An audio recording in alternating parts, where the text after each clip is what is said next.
사도신경 고백하심으로 새벽 기도에 시작하도록 하겠습니다.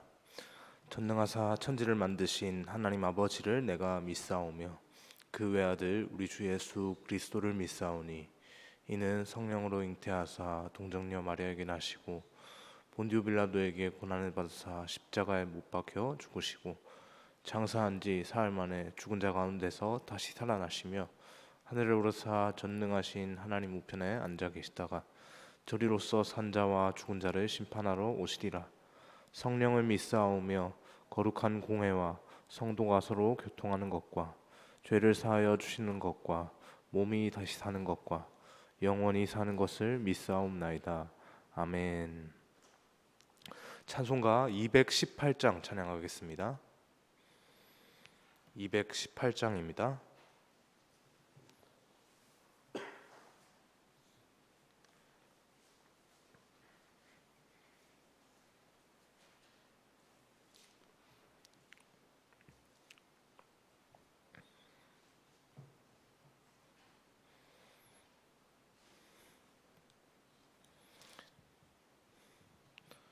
내 맘과 정성을 다하여서 주 너의 하나님을 사랑하라. 내 몸을 아끼고 사랑하듯 형제와 이웃을 사랑하라. 주께서 우리에게 명하시니 그 명령 따라서 살아가리. 널 미워 해치는 원수라도 언제나 너그럽게 사랑하라. 널 핍박하는 자 위에서도 신실한 마음으로 복을 빌라.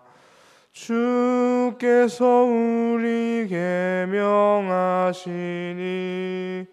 그 명령 따라서 살아가리. 나 항상 주님을 멀리하고 형제를 사랑하지 못하였다. 이러한 죄인을 사랑하사 주께서 몸버려 죽으셨다. 속죄의 큰 사랑 받으니 내 생명 바쳐서 충성하리. 아멘.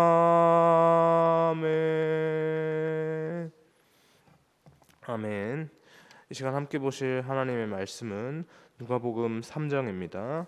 누가복음 3장 1절에서 14절 말씀 함께 보겠습니다.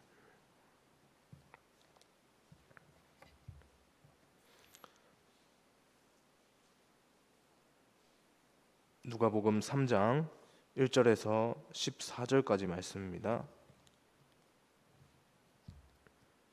찾으셨으면 저와 여러분 한 절씩 교독하겠습니다. 디베르 황제가 통치한 지 15해 곧 본디오 빌라도가 유대 총독으로 헤롯이 갈릴리의 분봉 왕으로 그 동생 빌립이 이두레와 드라고니 지방의 분봉 왕으로 루사니아가 아빌레네의 분봉 왕으로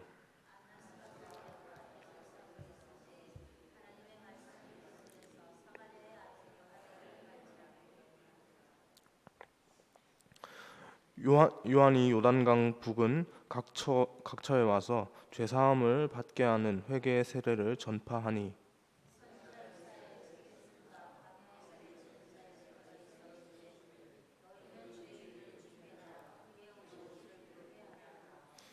모든 골짜기가 메워지고 모든 산과 작은 산이 낮아지고 굽은 것이 곧아지고 험한 길이 평탄하여 질 것이요 요한이 세례받으러 나오는 무리에게 이르되 독사의 자식들아 누가 너희에게 일러 장차 올 진노를 피하라 하려냐.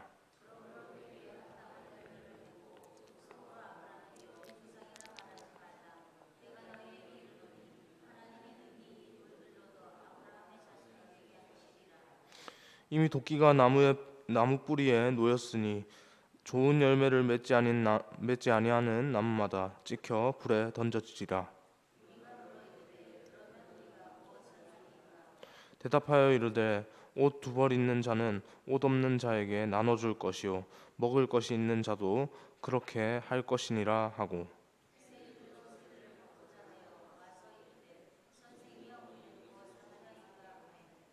이르되 부과된 것 외에는 거두지 말라 하고,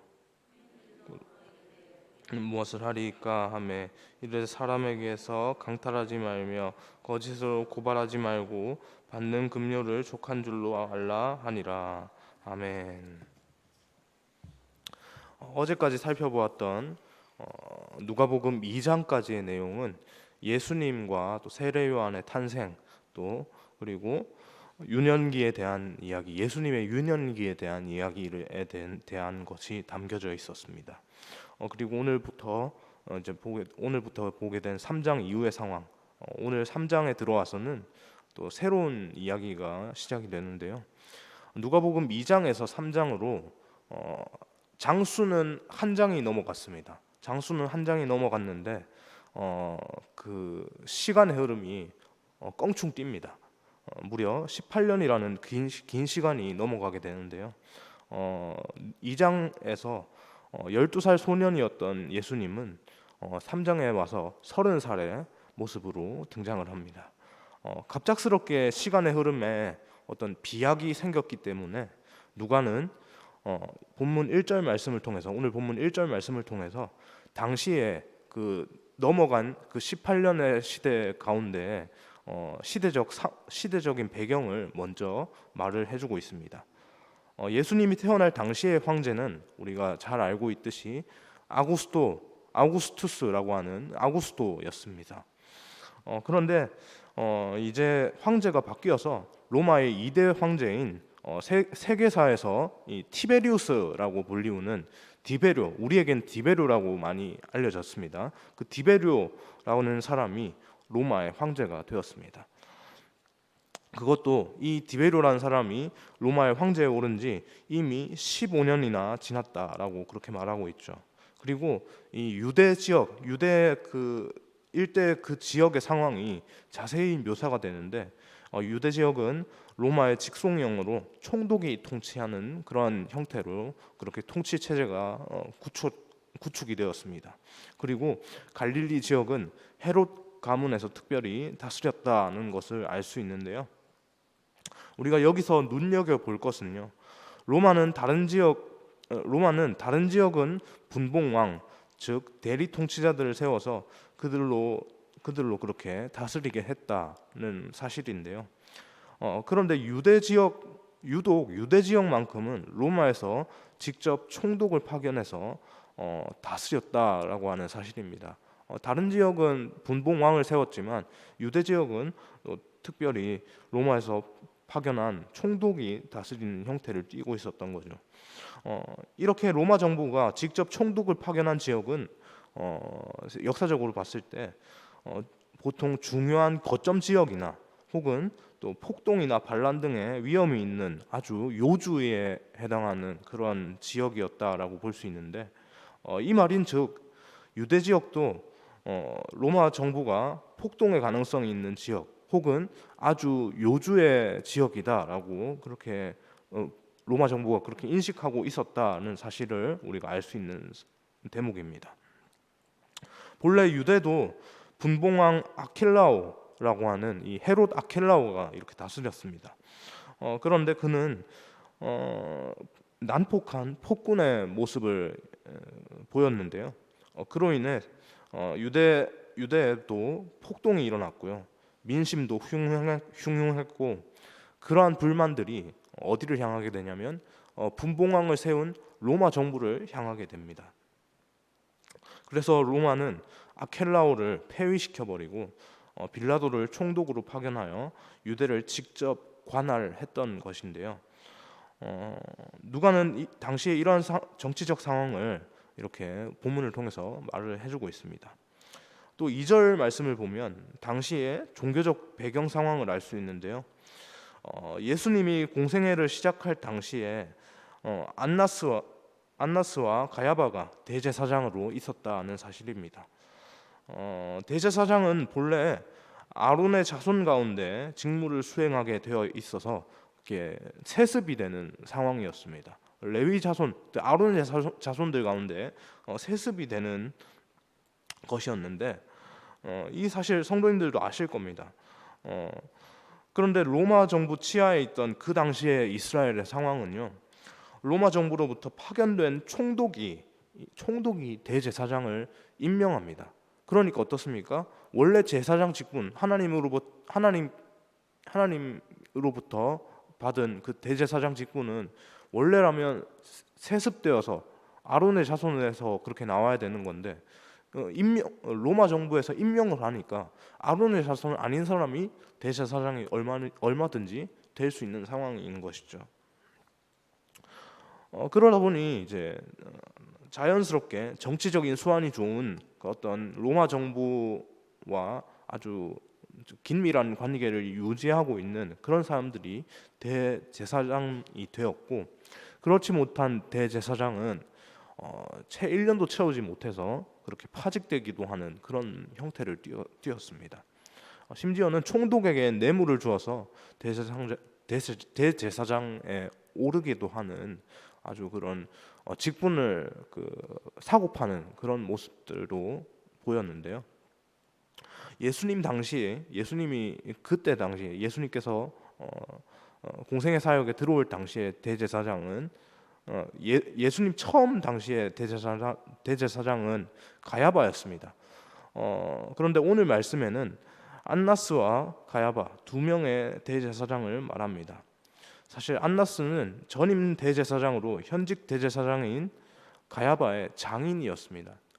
가야바의 장인으로서 먼저 안나스가 있고 그 다음에 가야바였는데 안나스는 가야바의 배후에서 실질적인 권력을 행사한 것으로 보입니다.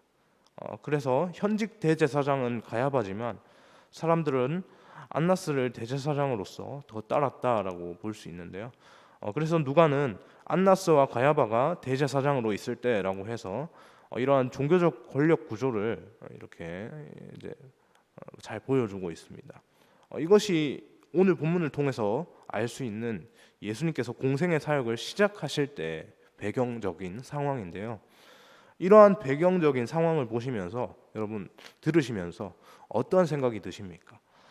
예수님이 공생애를 시작하셨을 때 상황은 정말 인간의 권력과 탐욕이 복잡하게 얽혀있던 시대라는 것, 그것을 한 줄로서 그렇게 평가해 볼 수 있을 것 같습니다. 종교 지도자들과 정치 지도자들은 각자의 가진 권력들을 휘두르면서 각자의 욕심을 채우는 것에 급급했고요. 힘없는 백성들은 그 앞에서 희생양이 되었습니다. 그러는 동안에 이제 백성들의 마음 속에는 메시아에 대한 기대와 어떤 기다림, 어떤 소망이 절정에 달하게 되는 것이죠. 백성들의 유일한 소망은 하나님께서 약속하신 그 메시아가 이 땅 가운데 속히 오시는 것이었습니다. 바로 그때 세례 요한이 나타나 놀라운 메시지를 선포합니다. 3절 말씀에 이렇게 나와 있죠. 3절 말씀 우리 함께 읽어볼까요? 읽겠습니다. 요한이 요단강 죄사함을 받게 하는 회개 세례를 전파하니. 요한은 죄사함의 회개의 세례를 전파했는데요. 그러면 요한은 왜 회개의 세례를 전파합니까? 그 근거가 요한이 전파하는 그 회개의 세례의 근거가 4절부터 6절 말씀에 있습니다. 4절부터 6절 말씀을 보니까 이 근거는 구약의 이사야의 말씀에 예언된 것으로 요한의 사명과 관련된 것으로 우리가 알 수 있는 것입니다. 요한이 세례를 베푼 이유, 그의 사명은 한마디로 주의 길을 준비하는 것이었습니다. 7절부터 이어지는 요한의 메시지를 보면 이 사실을 분명히 알 수 있는데요. 7절을 보면 요한은 세례를 받기 위해 나오는 무리들을 향해서 뭐라고 부릅니까? 독사의 자식들아 라고 그렇게 부릅니다. 왜 이렇게 저주에 가까운 심한 말을 이렇게 생면부지의 사람들에게, 생판 처음 본 사람들에게 저주의 심한 말을 이렇게 퍼붓는단 말입니까? 그것도 세례를 받고자 이렇게 결단해 가지고 마음을 딱 다잡고, 그래, 내가 요한에게 가서 세례를 받아야겠어 라고 그렇게 마음을 다잡고 나온 사람들한테 그렇게 마음 정리를 다 하고 나왔는데, 갑자기 생판 처음 본 요한이 이제 저 사람한테 세례를 받아야 되는데, 그 사람이 갑자기 독사의 자식들아 라고 그렇게 말을 하는 겁니다. 참 어떻게 보면 뭐지? 왜 이러지? 황당하기도 너무 하고, 황당을 넘어서 뭐야 이러 하면서 화가 날 것 같기도 하는 그런 상황인데요. 그럼에도 불구하고 요한은 왜 이런 말들을 가감없이 그들을 향해서 내뱉는단 말인가요?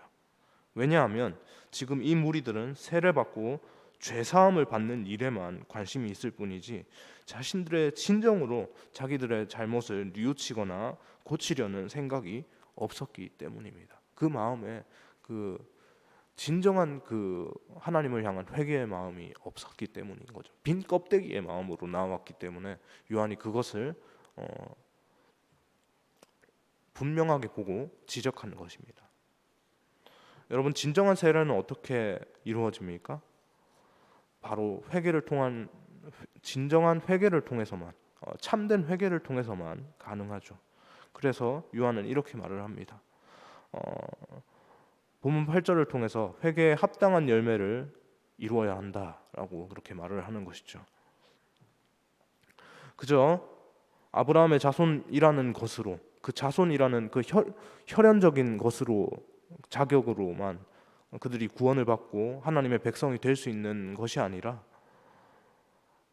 하나님의 선민이라 하는, 그런 하나님의 선택된 백성이다 하는 그 이스라엘일지라 할지라도 회개에 합당한 열매를 맺지 않으면 심판을 피할 수 없다는 사실을 분명히 그들 가운데 그 경각심을 일깨워 주기 위해서 심한 말로, 다소 심한 말이지만 독사의 자식들아 라고 그렇게 시작하는 것이죠. 그렇지만 이는 단순히 눈에 보이는 어떤 변화, 열매가 있어야 구원받는, 열매가 반드시 눈에 보이는 것으로 보여져야 구원을 받는다는 말씀이 아닙니다. 열매를 보면 그 나무를 알 수 있겠죠. 단순히 어떤 행동, 선한 일을 해야 죄사함을 받고 얻고 구원을 받는다는 것이 아니라 그 열매를 통해서 그들의 상태를 보는 겁니다. 근본적으로 그 마음의 변화, 태도가 그들 가운데 정말 있는가, 그것이 열매로서 드러나시기 때문에 그 열매를 통해서 그들의 그 마음의 상태를 보는 것이죠. 그러면 어떻게 해야 합니까?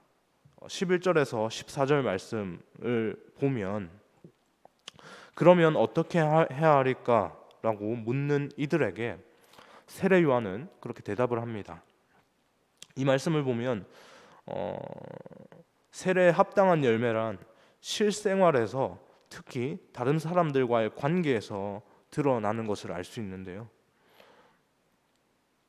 회개에 합당한 열매는 다른 사람의 필요를 채우는 것입니다. 그들의 부족함을 보고 그냥 저 사람은 저렇게 좀 저런 부분에서 좀 힘들구나, 그냥 그렇게 알고 그냥 아는 것에서 넘어가는 것이 아니라 그 부족함을 채워주기 위해서 돕는 마음으로, 그렇게 적극적인 마음으로 그렇게 도와주는 것이죠. 하나님이 주신 큰 계명 2가지, 10계명의 2가지의 큰 줄기 있죠. 하나님을 사랑하고 이웃을 사랑하는 것. 하나님 사랑에서 끝나고 머무르는 것이 아니라 그 사랑이, 하나님을 사랑하는 그 사랑이 또한 하나님으로부터 받은 그 사랑이 이웃 사랑으로 우리 안에서 흘러나져야 한다는 사실입니다. 그것이 회개에 합당한 열매인 것이죠. 또한 세리와 군인들에게 말한 것처럼 자신의 힘과 권력을 남용하여 자기 이익을 취하지 않는 것을 또한 회개에 합당한 열매다라고 그렇게 말을 합니다. 이것은 어쩌면 당연한 것 같지만 세리와 군인들에게는 대단한 결심이 필요한 일이었습니다. 마음의 변화가 없으면 결코 이 일들을 자기들은 그것이 잘못된지 모르고 그냥 관례적으로, 의례적으로, 예로부터 우리들의 어떤 그 상황 속에서 다 그렇게 해왔으니까, 위에서부터 다 그렇게 해왔으니까 잘못된 것인지 모르고 그냥 그렇게 해왔던 것입니다. 그런데 그 행동을 갑자기 멈추려면 어떻게 해야 합니까? 마음의 변화가 없으면, 진정한 마음의 변화가 없이는 그것들을 내가 잘못된 것이라고 여기지 않는 것에 대한 그만두는 행동을 할 수가 없는 것이죠. 그러므로 요한이 말하는 회개에 합당한 삶은 한마디로 내 이기심과 욕심에 매달리는 삶을 살지 말아야 한다는 것입니다. 하나님께서 기뻐하시지 않는 일을 지금 당장 그만두라는 것이죠. 차라리 성전에 가서 희생 제사를 드리고 일주일에 2번씩 금식하라고 했다면 그것은 우리가 레위기로부터도 그렇게 우리가 알 수 있는 구약의 율법에서부터도 알 수 있는 것이니까 그 율법을 따라야겠군요. 알겠습니다라고 그렇게 그 말씀에 순종을 했고 그렇게 납득이 쉬었을지도 모르겠습니다. 그렇지만 내 욕심을 포기하는 일을 지금 요한이 회개에 합당한 열매로 제시하고 있습니다. 그 일은 결코 쉬운 일이 아니죠.